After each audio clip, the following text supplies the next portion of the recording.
Hello and welcome. Today we've got Jon Dowling, and today we're going to be talking about all the current updates around the world to understand, how close we are to the revaluation of currencies and cryptocurrencies and everything that's going on with Gesara, Nesara, Gesara as well. Obviously, it's not called Nesara, Gesara. It'll be as we know, it will be a reset. But Jon, thank you so much for joining me. How are you, and what have you been up to? Hey, Nick, how are you? Thanks for having me. As always, a pleasure. Wearing myself down emotionally and mentally trying to keep up with all this stuff. So we're in the season of the fall where people love to share their germs. So I'm trying to keep my immune system up and my sanity afloat with all the frenetic energy. I think we can agree we're in the flood stage at this point in terms of information. And there's a lot going on that we obviously will talk about, but keeping my head up. How are you doing? Really good, really good. There's a lot going on. I've seen a lot of a, a big drop going on in the stock market, in crypto, and this could be the beginning of the crash. And this is very interesting. So before we get into your presentation, because I know you want to do a presentation slide to the viewers, what I think we should do, because we've got so many new people joining on our channel, is we need to go just for 5 minutes, go back to basics and explain what is the currency revaluation and what does it mean, why is it happening, and what people, explain the transfer of wealth from the corrupt elites to back to we the people. What does that mean? Okay, where do you want to start? Which question first? Yeah, no, just I'll let you decide where you want to just Sure. Well, explain what it means. in simplest terms, Nick, it's basically this.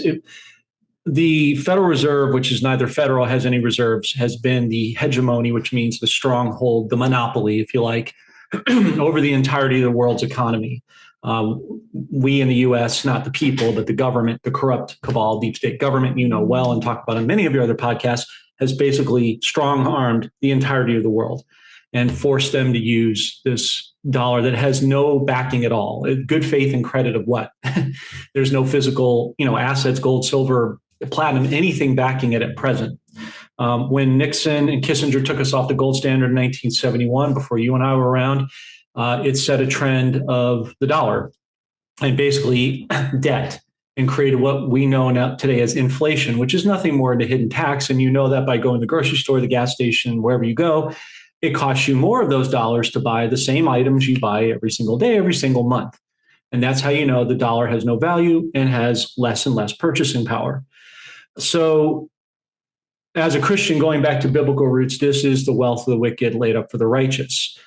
This is an imbalance of power that's now being balanced out, where each nation is going to be sovereign and national, borders, language, culture, and currency. I would add to that mix, where those current countries' currencies have to have value based on a level playing field. How do you get a level playing field? You back every economy's money with gold and other assets in the ground. So you take a nation like Iraq, who everybody knows has a glut of oil, but what many people, the new people, may not know is they have many other things that they've suppressed from the world: diamonds, gold, rubies, sapphire, palladium, potash, and a whole host of other natural in-ground resources. I had military friends who came back from Afghanistan, Desert Storm, and told me about they would get blocks of gold and dinar, and they were told to hold on to it for a predetermined later date. So in essence, the wealth transfer has many iterations: foreign currencies, exotic bonds like ZIM and other things, precious metals, obviously cryptos. So the precious metals is the backbone that finds its way through the path of life, if you will, to all these other iterations I mentioned and so much more. New technologies, like you said, Nesara, Gesara, that have been suppressed in many iterations, free energy and so forth. So it's the balance of power coming back to the people from a small elite that have basically manipulated the world for centuries. I see what you mean. Do you want to explain as well the Kuwait dinar? How obviously we didn't have the internet back then, so it was very difficult to do podcasts like we do today. But I think it Right? was back in 1991. Can you explain how they were very powerful, and then the Gulf War happened, and then their currency dropped really, really badly, and then after the Gulf War, when they recovered, it went back to pre the original rate, and if you had held the Kuwait dinar currency at that time, and then when it was very, very weak, and you had bought it at that time during the Gulf War, and you held it until it revalued to pre-Gulf War, when it went out to $3 something. Mhm. Overnight, literally, you would have been a multi-millionaire if you've held of those currencies, because it was really, really weak, and it went to more or less one for one playing field with the dollar. Can you explain that? Yeah, so the Kuwaiti dinar was around the time of the Gulf War, Desert Storm, early 90s. I had a friend, Tyler, who passed, unfortunately, God rest her soul, about 3 years ago. Her father had invested in Kuwaiti dinar prior to its revaluation. And so a revaluation is taking a currency like Kuwait that has a perceived value, but the real rate is in what they call the private sector, administrative planning, that's been suppressed. And then that real value comes out. So it's a manipulation of a currency, just like manipulation of the US dollar we talked about a minute ago. So my friend Tyler's father invested a pretty good amount in the excuse me, in the Kuwaiti dinar when it came out in 92. The government, they had told the people there that the Shah had died and that the oil fields were on fire. Kind of sounds a little bit like what's going on with Iran and the nuclear power plants, doesn't it? A sleight of hand, a prestidigitation, if you will. And so that's essentially, Nick, what happened the brokers called my friend's father the next day, to your point, and said, hey, it's actually ready to revalue. Come on in and exchange it. And this isn't to do dates or rates. This is just what actually happened. He I don't know where he started with it, but the top of it, I believe, was, she said, somewhere around $12.38 for the Kuwaiti dinar. And then it fluctuated back down to, I haven't checked it lately, I think it was like 338, something like that, as you said, where its original baseline value was before it floated up. And so the Kuwait is just one of 12 dinars. There's Iraq dinar, there's Jordanian dinar, and many others. So all of these currencies, this has happened in history before, essentially. But now what's going to happen is this is going to go on to all 209 countries and provinces, where it's going to be an unprecedented wealth transfer for not only we in the West, you in England, me in America, but for the entirety of the world. This is going to be a blessing for each country's citizens, for their economy. It's going to be truly a win-win situation. Well, yeah, can you explain as well, and this is great, can you explain why the Iraqi dinar would go first? Yeah, I mean, basically, the Iraq dinar is sort of what I call the ribbon cutter. Like if you've ever gone to a strip mall, I don't know if I'm sure they have them somewhere like that in England. Here in America, we have a lot of too many strip malls and outlet malls, what have you. And whenever they do a new mall, they have a grand opening, right? And you have to have the ribbon cutter in front of one store, and then they let you into the rest. Iraq is basically going to go first because it's been a country that the U.S. is so heavily invested in. So many presidents. George Bush Jr., yes, we know he's nefarious, but he did an executive order. I don't remember it off the top of my head. I think it's 13390 or 090, whatever the case is. That executive order allowed American citizens to be able to personally invest in the dinar back in 2003. So we've just put a glut of money into that. You've heard President Trump going back to 2018 on interviews with Laura Ingraham on Fox. I played it, you've played it, whereby he said, we're holding about 35 billion US in dinar, but that actually equates to around 35 trillion in Iraq money. So because it doesn't translate, because we've had it upside down. So we've invested so much, Nick, over the past several decades in Iraq, more than virtually any other country as far as that, currency wise. So that's essentially why it'll go first. Also, the late great Kim Clement, his prophetic word is that first we would see there would be a transfer of wealth in the Middle East, the dinar, and then Southeast Asia, indicating Vietnam and Indonesian countries in that province. But basically, Iraq is the baseline foundation upon which everything else will springboard off.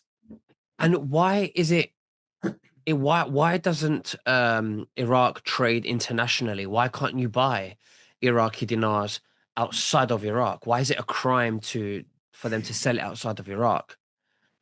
Short answer is corruption. They've been a Corruption. very corrupt country. You have the Iranian government infiltrated within the parliament, or the green zone, as many people know in the industry, in Iraq. And so you've had them infiltrating inside the government of Iraq. That's now being flushed out. A lot of U.S. Well, I think we only have 2 military bases that are staying open in Baghdad. Everybody else is falling back for redundancy training purposes for their troops, more or less, because we're getting ready to pass it over. But yeah, basically the short answer is corruption. They've kept it down, suppressed it with oil and dollars, and they've just lied to the Western world, saying, "Oh, no, no, this is all we have. This is all we have," hiding, hiding, hiding. But the reality is, they've got an influx. They didn't want to ever show their true rate, and they were keeping their people down in the process. I see what you mean. Yeah. Um, a lot of people have been asking me where can they buy Iraqi dinars and other foreign currencies, and I want to leave the link below in the description because I am a big believer in spreading your eggs and diversifying your investments everywhere. And I think what we're about to experience in this global reset is going to be unprecedented. We're going to see things that have never happened before. I do believe that we are entering a golden age, and I saw something about Trump mentioning a golden age. Oh, several times, several times. He does it Yeah. for emphasis, as you know. Okay. So I'm going to leave the link below in that. So the link will be below in the description. Jon, why don't we go ahead and start with the presentation and show us all the, now that we've explained what it is, let's have a look at all the updates, what's going on right now with and how close we are with potentially with the global currency reset. Certainly. Hopefully, I addressed your questions for you in the audience in a Absolutely. Thank you so much. You've done great. satisfactory manner. It's hard to do in a sentence or two, but okay. So let's get started. We typically do, Nick, on our podcast together. So I'm going to start with the nation of Iraq and bounce around a little bit. So just bear with me, folks. Okay, so this came out, I believe, late last night for today. As you can see the date. Central Bank of Iraq, we were just talking about, Nick, announced it's doubled its gold reserves, now holds 170 tons, which makes up 20% of its total assets. We were just talking a minute ago how they kind of run a monopoly or perception of oil, but you can see clearly that oil is not the only thing they're holding. Iraq is now 4th in the Arab world and 29th globally in gold holdings. Deputy governor also revealed plans to remove zeros from the dinar. There was a lot of speculation. I want to talk about this, Nick. There was a lot of speculation from some people saying, "Oh, they're going to remove the 3 zeros." That's a bit deceptive because things are not at their worst yet, right? And the question is, are they removing it from the currency, or are they putting it on the forex? Eventually, they're going to put it on the forex, but I don't think we're there yet. I think that's premature, in my opinion, jumping the gun. Not a financial advisor, just looking at what we see in the tea leaves. They're saying no plan to float the exchange rate. It's always the opposite of what they say, honestly, to the Western world. So they will float it because we just talked about Kuwait. And if they've done it in one country, high degree of probability they're going to do it in another. Make sense? It does, yes. Okay. So let's talk about what happened this Monday. We all know very well President Trump went over and I believe met with about 25 nations in the Middle East to secure a peace deal. I've interviewed a couple of people pretty high up in the military range, and they've all substantiated that it is going to stick. So this is a very short clip, so I'm just going to play. This is President Trump meeting with Prime Minister Sudani, for those of you who don't know, the current Prime Minister of Iraq, who, yes, he himself has been corrupted, but President Trump has a way of breaking through those things rather easily since he's holding the leverage and the cards. And so you'll see here really quickly, he's just... will contribute in the reconstruction of the Gaza Strip. How did... Okay, so he's shaking hands with him. She just talked about reconstruction in the Gaza Strip, reconstruction in Iraq. Nick, you have to ask yourself a critical thinking question. Where's that money coming from?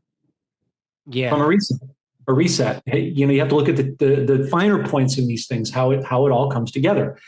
What he said to him, we believe, because I saw it on Right Side Broadcasting, he said, "You've got plenty of oil," and he said, "Let's talk later." Well, they're not going to talk about the weather or his golf game. There's clearly something much deeper behind that. So that covers, in a nutshell, Iraq and what's going on there. Let me kind of bounce around a couple other little things here. Okay, here we go. Swisher 1776. This came out a couple days ago. Prime Minister of Iraq has given the green light for this week for operation to be lost. According to Grok, something you use well along with Chat GPT, the phrase green light in the context of the post refers to the anticipated approval by Sudani of a motion to transfer 40% of Iraq's federal budget to the Kurdistan region. That's that region in Iraq that holds 16% of the largest bloc we've talked about, Nick, for your new audience. They have a lot of factions within Iraq. There's the Kurds, the Shiites, the Sunnis that comprise most of the populace that makes the decisions currently in Iraq. They have to satisfy this region with about a 16% oil revenue credit, like an annuity or stipend, if you like. Development comes amid ongoing tensions, yada, yada. Again, all this stuff, Nick, is in parlance has already been done behind the scenes, but they have to put out a narrative that the world can accept. I think we can see that pretty clearly. Okay, I'm going to go to some other stuff here.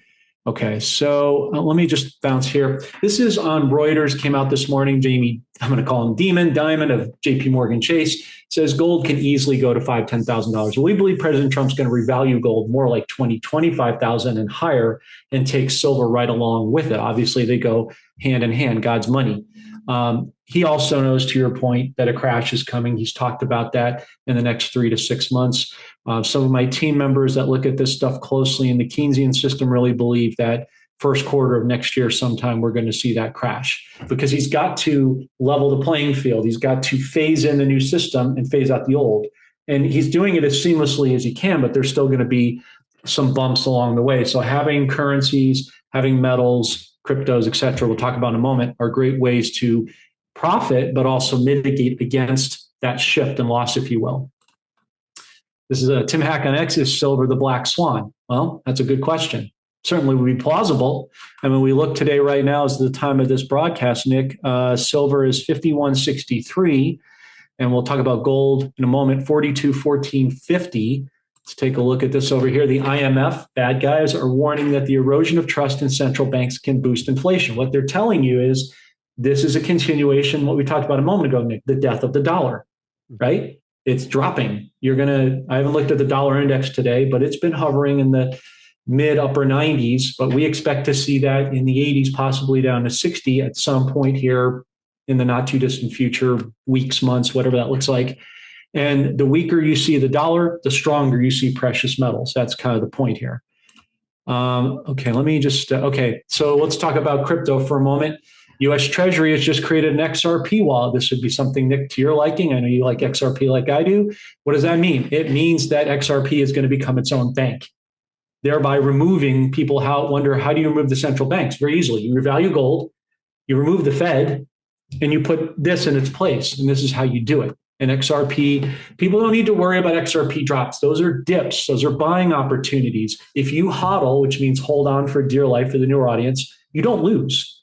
So if you don't sell, you don't lose. Just hold your position. Treat this like you would physical gold. You're buying microfractions of gold by buying XRP. And in doing so, it's a hedge against the inflation we just talked about. And it also not only preserves, but grows your wealth. So it's a win-win situation.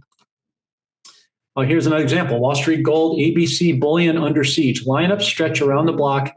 Buyers rushing in for gold and silver like it's 1979 all over again. Why is that significant, Nick? Because silver has hit its highest level since 1980, right? And we have something, a little tip for your audience. It's called backwardization. Have you heard of it? No. So backwardization in simplest, they love to use these nefarious complex terms to try to throw people off so they won't learn. It's very simple. So you have speculators who bet against gold and silver, right? They try to short the market, mostly the banks. So when for every dollar that silver goes up, the banks are losing 300 billion on their balance sheets. So we're killing the banks by doing this, by buying silver and gold. Good for us, bad for them, for the old system. So as these speculators try to short the gold and silver market, there's what's called a margin call. Have you heard of that? No. Margin call is very simply where you have to pay on the bet. You make a bet with your bar buddy on a you call it a football game, soccer over there, £100, whatever, and you lose the bet, you have to pay up. It's the same thing here. So you're paying a premium up front on the short market, which would usually be the other way around, because those speculators or shorters now realize the paper is worthless and they need to call it in. So they're trying to buy gold and silver, hence why you see this article, because people are realizing the jig is up with the dollar, the jig is up with the fiat currency, and they need something real for something real, which means that we're phasing in the new system, to your point, to our earlier point. Now I want to see if I can do this here. Sorry. Just bear with me a moment. Here we go. Can you see this here with the two people on the screen, Nick? Yeah. Okay.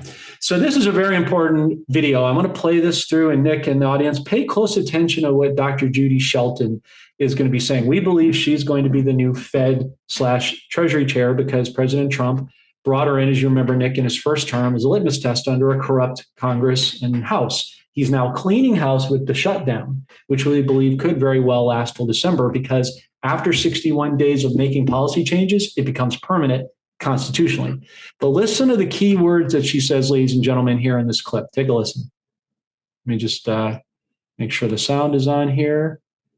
All right, here we go. If the United States were to issue a gold convertible bond, say one running from July 4th, 2026 to 2076, how do you think that would change global demand for U.S. debt? Well, I think it would really garner the world's attention. I mean, this would be the first time since President Nixon ended the Bretton Woods system in August of 1971 that under a different U.S. president, the world once again would see a United States willing to guarantee its debt against these reserves of gold that our country has. And we have 261 million ounces. I think that this would be an amazing signal that the United States is saying we need to have some kind of a rational international monetary system. I would expect other countries to emulate this U.S. example. And this would be very much in keeping with, frankly, what President Trump has always argued against, which is currency manipulation by trade partners. I mean, finally, you would have a level international monetary playing field. And I don't think you can really talk about free trade logically in the absence of a level international monetary playing field. That's huge, Nick, what she just said. Did you catch all those sub-points? Yeah, because the last time we heard level playing field regarding currencies was when Trump said that, and it was quite a few years ago. I think he's in his last term, beginning of his 2017, correct. Yeah, 2017, exactly, nearly 8 years ago. Yeah. So this is very good that we're hearing it again. It just confirms that the currencies will be in level playing field, and these are the currencies that are very, very weak in Venezuela and Iran and Iraq and Vietnam. Exactly. And she said currency manipulation. That means currency revaluation. Countries will emulate the U.S. How? Buying gold and revaluing their currencies. He said 2026 to 2076. Let me show you something real quick, Nick. Please. Central banks are only designed to last 50 years. So why did he pick 50 years? Because that means the end of the cycle. We're actually overdue. We're 54 years and counting. This should have happened, obviously, a long time ago.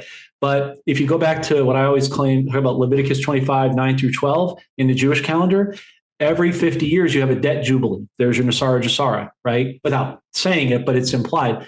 A return of removal of debts, return of land and assets, a return of families to their clans. So it's a wholesale reset of life and finances coming together.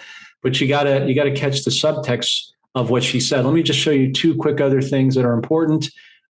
This is regarding Venezuela. This is important because we believe this is what's happening, Nick, throughout the world. De-corruption. We talked about that with Iraq a moment ago. Homeland Security. Rumors are circulating that the U.S. decided to launch its attack underground invasions of Venezuela on a week from now, October 21st. So they remove Maduro. They bring in Humberto Gonzalez, who truly won the election, had it stolen from him, and is exiled in Spain currently, which will be coming back after this is all shaken out. And then you have the domino effect happening with Zimbabwe. We talked a lot about Zimbabwe. Nelson Chamisa put out this post the other day, a lasting solution for Zimbabwe, starting with truth, ignoring the 2023, here it goes again, Nick, stolen election, is ignoring the root of our crisis. Anything that does not address that stolen election is fraud and a waste of time. Fraud vitiates everything, right? Corruption, capture, suffering, they're all symptoms of a disputed mandate and a contested government. Let's treat the cause, not the symptoms. We are the solution. Let's fix what's killing us. One people, e pluribus unum, where we go one, we go all. So you're seeing this mirroring effect, as I said in the beginning of the broadcast, of all these countries will domino effect out. So yes, this brings tremendous wealth to all the nations individually. Absolutely. No, Jon, thank you very much for sharing everything with us today. That does give us a lot more confidence, and we're excited to see how this unveils. But yeah, this is the beginning of the golden age that we're going to see enter. I'm going to leave the link below in the description for everyone to have a look at all foreign currencies where you can buy Iraq, the Iraqi dinar, the Vietnamese dong, and Zimbabwe's, which I have as well. I'm a big believer of this. But Jon, is there anything else that you'd like to say to the viewers before we finish? Well, as always, Nick, thanks for having me. It's a privilege and an honor, first and foremost. I just want to say to the audience, I know this has been a rough slog. I know it's been exhausting. I feel it too. You may not see it, but it tires our team out. This involves a tremendous amount of energy, brain power, resources, time. But the key currency is the currency of people, right? People are the prize. The money just follows along for the ride. So my humble suggestion to you is just hang in there. I know it's been a long time. I know it's been frustrating, but the enemy wants to shake us out right before the blessing occurs. Stand your ground, hang in there, keep the faith, surround yourself with as many positive people as you can, and do not, as the old expression goes, give in gently to that good night. Absolutely. Well, thank you very much, Jon, and we'll speak again very soon. You take care and God bless. Bye-bye. You as well. God bless.